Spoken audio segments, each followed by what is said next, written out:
जय हिंद दोस्तों। जब हम धर्म की बात करते हैं तो एक बात याद रखना, भूखे और कमज़ोर का कभी कोई धर्म नहीं होता। जो आदमी भूखा है और जो आदमी कमज़ोर है उसका कोई धर्म नहीं होता।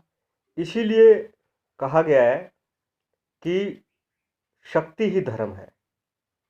शक्ति, चाहे वो राज सत्ता हो, चाहे वो धन सत्ता हो, या वो बल की बात करें हम, तो बिना शक्ति आप किसी भी धर्म की ना तो रक्षा कर सकते, ना ही आप धार्मिक हो सकते। बंगाल के अंदर आज जो है आदिवासी क्षेत्रों में डबल रोटियां दे देकर मिशनरी जो है धर्म परिवर्तन कर रहे हैं। यही मुगल बादशाहों ने सबसे पहले जो हमारा वंचित लोग थे, जिनको हमने मुख्य धारा से काट दिया था, आदिवासी कह सकते हैं हम उनको, उनको मुस्लिम बनाया। उनको खाना देकर, दाल चावल देकर, एक एक दो दो रुपया देकर उनको मुस्लिम बनाया, और फिर उनसे जो है उनको अपनी फौज में भर्ती कर लिया। और फिर आदिवासी या वो लोग जैसे ही उनके तरीके होते थे वही उन लोगों ने अपने जीवन में उतारे रखे, और एक बड़े पैमाने पे कन्वर्जन हुआ। दूसरा जो हमारा सनातन धर्म का सबसे बड़ा नुकसान था, वो सनातन धर्म के जो तथाकथित पंडे थे या आसाराम जैसे लोग, रामपाल जैसे लोग, जिन लोगों ने अपने अपने नए नए धर्म बनाए पैसे के लिए, डेरे बना के बैठ गए।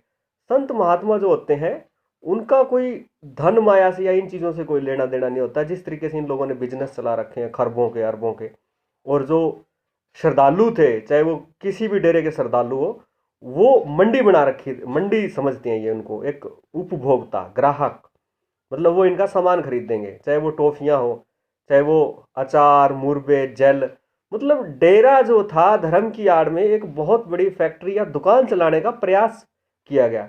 तो इन चीज़ों से जो है हमें सबसे ज़्यादा नुकसान हुआ। एक दाढ़ी मूंढने वाला नाई, जिसको बेसिक फिजिक्स के बेसिक नियम पता नहीं है, विज्ञान के बेसिक नियम पता नहीं है, वो चला भगवान का ज्ञान देने। यानी जिसको पानी का फार्मूला पता नहीं है, वो इस सृष्टि के रचयिता के बारे में बता रहा है स्टेज पे बैठ के। और ये सबसे बड़ी कमी जो थी हमारी थी, जो हम समाज है, हमारी कमी थी, हमने कि खुद को मूर्ख समझा और उनको ज्ञानी समझ लिया। जबकि शास्त्रों के अंदर ये कहा गया कि आपको ज्ञान करना है, ना कि दूसरे को ज्ञानी समझना है। या हमने दूसरे को तो ज्ञानी समझ लिया और खुद ज्ञान करने से दूर भागते रहे। हिंदू सनातन धर्म जो संस्कृति ये बोलती है कि दूसरे में ज्ञान है, ठीक है, लेकिन आपको खुद ज्ञान करना है उन चीज़ों का जो धर्म कहता है, जो आपके शास्त्र बोलते हैं। आपको अपने तर्क और उन चीज़ों पे खरा उतरना है। तो ये सबसे बड़ा नुकसान है हमारा जो हिंदू धर्म का, इन तथाकथित डेरे वाली दुकानों ने किया है, फैक्ट्रियों ने किया है, इन महात्माओं ने किया है। तो हम जो है भारतीय लोग इन चीज़ों से बाहर आए। हमें सोचना होगा कि धर्म डेरे में नहीं रहता, किसी साधु में नहीं रहता।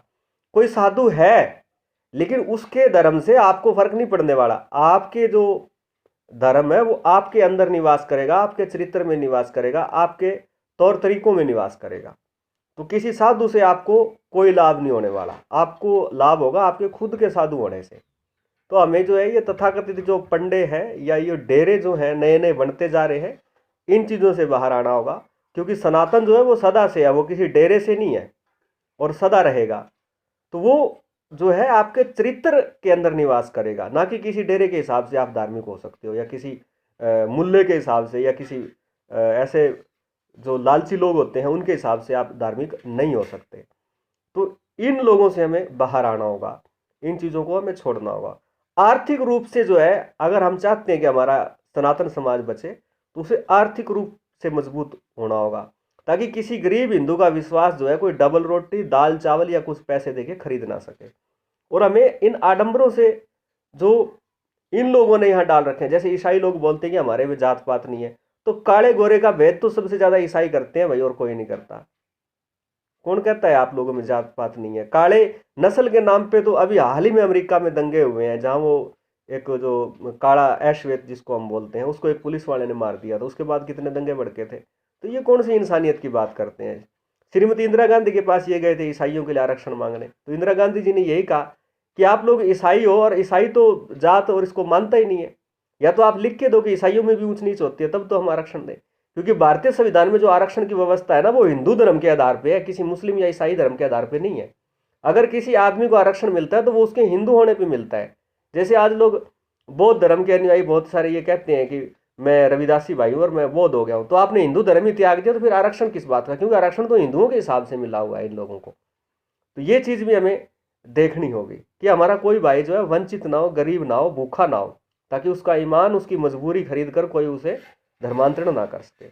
बराबरी का हक, पुलिस स्टेशनों में जहाँ जिनको हम थोड़ा सा वंचित वर्ग मानते हैं, उनकी सुनवाई ठीक से नहीं होती और वो अकेले पड़ जाते हैं वहाँ। तो ये भी हमें ध्यान रखना होगा कि उनके लिए न्याय की व्यवस्था ठीक से हो।